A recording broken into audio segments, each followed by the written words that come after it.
Hello बच्चों, बाजार दर्शन पाठ का सारांश कराने के बाद यहाँ गद्यांश पर आधारित कुछ प्रश्नों पर आते हैं। आप पहले पृष्ठ 86 में गद्यांश देखिए। पैसा पावर है पर उसके सबूत में, यहाँ से आप गर्व से भरा फूला रहता है, यहाँ तक देखिए। यहाँ पर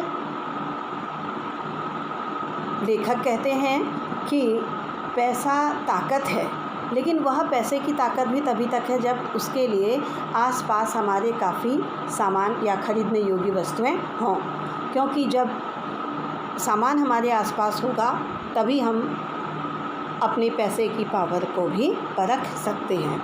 तो बच्चों, प्रश्न पर आते हैं, पैसे को पावर क्यों कहा गया है? पैसे को पावर कहा गया है क्योंकि पैसे से हम अपनी ज़रूरत की हर वस्तु खरीद सकते हैं तथा पैसा पास होने पर हमारा मन गर्व से भरा रहता है। अब दूसरा प्रश्न है, परचेजिंग पावर किसे कहते हैं? खरीदने की शक्ति को ही परचेजिंग पावर कहते हैं। संयमी व्यक्ति कौन होते हैं और वे पैसे का क्या करते हैं? पैसे को फिजूल यानी व्यर्थ में खर्च ना करने वाले व्यक्ति संयमी होते हैं। वे पैसे को अपनी आवश्यकता के समय के लिए बचाकर रखते हैं। बच्चों, यहाँ पर फिर हम पृष्ठ 87 में गद्यांश में आते हैं।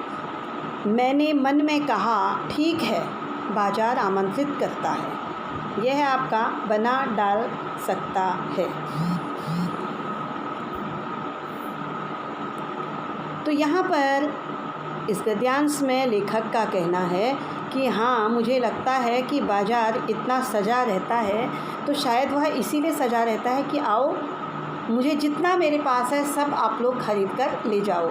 मानो ऐसा लगता है कि वह ग्राहक को अपनी ओर आकर्षित करना चाहता है। तो यहाँ प्रश्न है कि बाज़ार अपने आमंत्रण में क्या कहता है?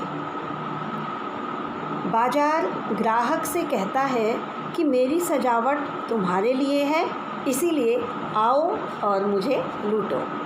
बाज़ार कितने प्रकार के होते हैं? बाज़ार 3 प्रकार के होते हैं। ऊंचा बाज़ार, जिसे हम मॉल भी कहते हैं, जहां हमें एक ही छत के नीचे अपनी ज़रूरत की सारी सामग्री एक साथ मिल जाती है। दूसरा है सामान्य बाज़ार, इसे स्थायी बाज़ार कहते हैं। यहाँ पर हमें एक वस्तु के लिए कई दुकानें मिल सकती हैं, यानी स्थायी बाज़ार में हम प्रत्येक आर्थिक आय वर्ग का व्यक्ति अपनी ज़रूरत का सामान खरीद सकता है। तीसरा बाज़ार आता है चौक बाज़ार, इसे साप्ताहिक बाज़ार भी कहते हैं। प्रश्न 3 है, अपनी आवश्यकताओं को न जानने का क्या परिणाम होता है?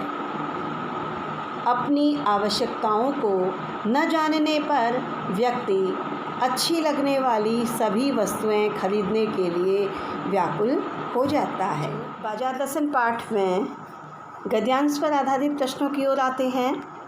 पृष्ठ संख्या 88 में आपका गद्यांश है, बाजार में एक जादू है, वह जादू आँखों की राह काम करता है। यह है आपका, रेशम के स्पर्श के मुलायम के कारण क्या वह कम जकड़ होगी?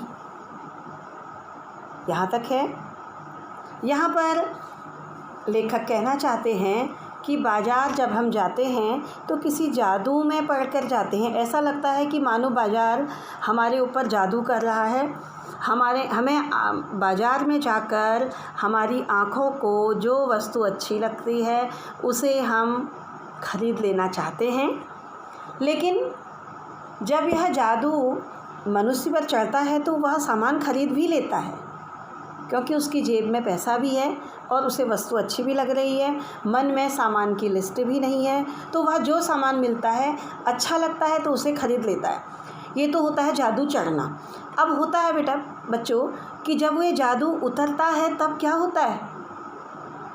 जब सामान लेकर हम घर आते हैं तो हम देखते हैं कि जिस वस्तु को हम खरीद कर लाए थे, अच्छी लगने पर खरीद कर लाए थे, वो या तो इतनी अच्छी नहीं होती है या फिर ज़रूरत से अधिक हमारे पास हो जाती है, तो तब मन में बड़ा दुख होता है कि हमने आज अपने पैसे व्यर्थ कर दिए। लेकिन साथ ही हमें अभिमान भी होता है कि हमारे पास पैसे थे, इसीलिए हमने खरीदा। तो इसके प्रश्न पर आते हैं, बाजार का जादू कैसे काम करता है? बाजार का जादू आँखों के रास्ते काम करता है, अर्थात हमारी आँखों को जो वस्तु अच्छी लगती है हम उसे खरीद लेना चाहते हैं। इस जादू का असर कब अधिक होता है? जब जेब भरी हो, अर्थात जब जेब में पैसा हो और मन खाली, अर्थात मन में आवश्यकता के सामान की कोई लिस्ट ना हो, कोई सूची ना हो, तब इस जादू का असर अधिक होता है। जादू चढ़ने पर मनुष्य क्या करता है? बाजार का जादू चढ़ने पर मनुष्य मन को अच्छी लगने वाली सभी वस्तुएं खरीद लेता है। जादू उतरने पर क्या होता है? बाजार का जादू उतरने पर मनुष्य को व्यर्थ खरीदारी पर दुख होता है तथा साथ ही उसके मन में पैसे का अभिमान भी होता है। अब हम इसी पृष्ठ 88 में अगले पैराग्राफ में आते हैं। पर उस जादू की जकड़ से बचने का, यहाँ से है आवश्यकता के समय काम आना। यहाँ पर लेखक बता रहे हैं कि बाज़ार में जादू है, ये अपनी ओर हमें आकर्षित करता है, लेकिन इस पैराग्राफ में, इस गद्यांश में उन्होंने बताया है कि इस जादू से बचा जा सकता है। कैसे बचा जा सकता है? कि जब हम बाज़ार जाएं तो अपने मन में अपनी आवश्यकता के सामान की सूची लेकर जाएं और अपनी जेब में पैसा लेकर जाएं।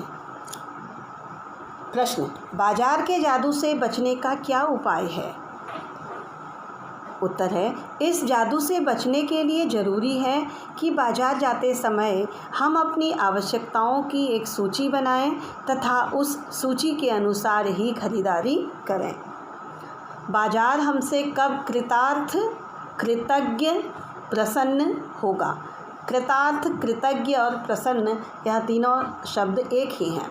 बाज़ार हमसे कब कृतार्थ होगा या बाज़ार हमसे कब कृतज्ञ होगा या बाज़ार हमसे कब प्रसन्न होगा? उत्तर, जब हम अपनी ज़रूरत अनुसार खरीदारी करें तथा बेकार में बाज़ार की भीड़ को ना बढ़ाएं, तब बाज़ार हमसे कृतार्थ होगा।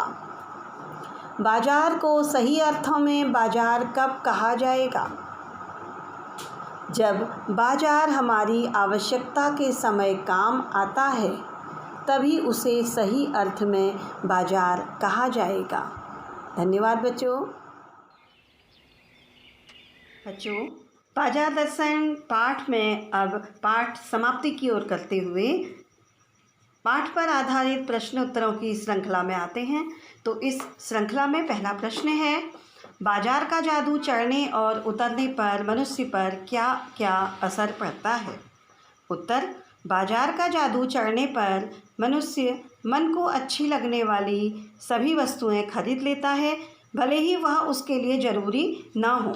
जब यह जादू उतरता है तब मनुष्य को एहसास होता है कि उसके द्वारा खरीदी वस्तुएं अनावश्यक हैं तथा उसे अपने पैसे व्यर्थ जाने का दुख होता है। साथ ही उसे पैसे होने का अभिमान भी होता है। अगला प्रश्न है, बाज़ार में भगत जी के व्यक्तित्व का कौन सा सशक्त पहलू सामने आता है? क्या उनका आचरण समाज में शांति स्थापित करने में मददगार हो सकता है?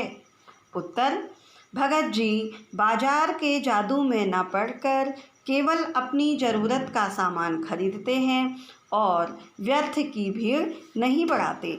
यह आचरण उनके संयमी स्वभाव को दिखाता है। अगर अन्य लोग भी उन्हीं की तरह व्यर्थ बाज़ार जाकर अनावश्यक खरीदारी ना करें तथा आपसी प्रेम भाव रखें तो समाज में शांति स्थापित हो सकती है। अगला प्रश्न है, बाजारूपन से क्या तात्पर्य है?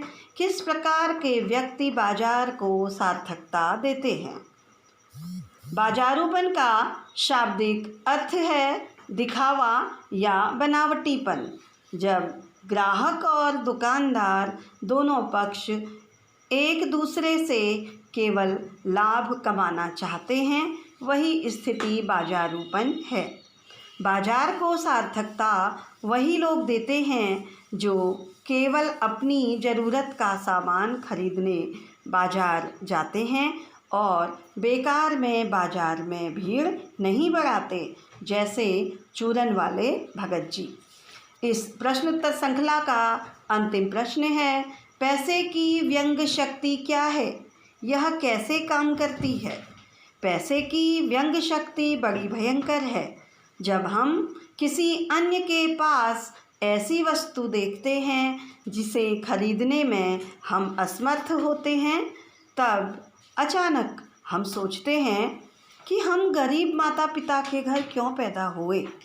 क्षण भर में ही हम में हीनता आ जाती है और पैसे की यह व्यंग शक्ति हमें अपने स्नेही लोगों के प्रति क्रूर बना देती है। बच्चों, यहाँ पर अब आपका पाठ समाप्त होता है।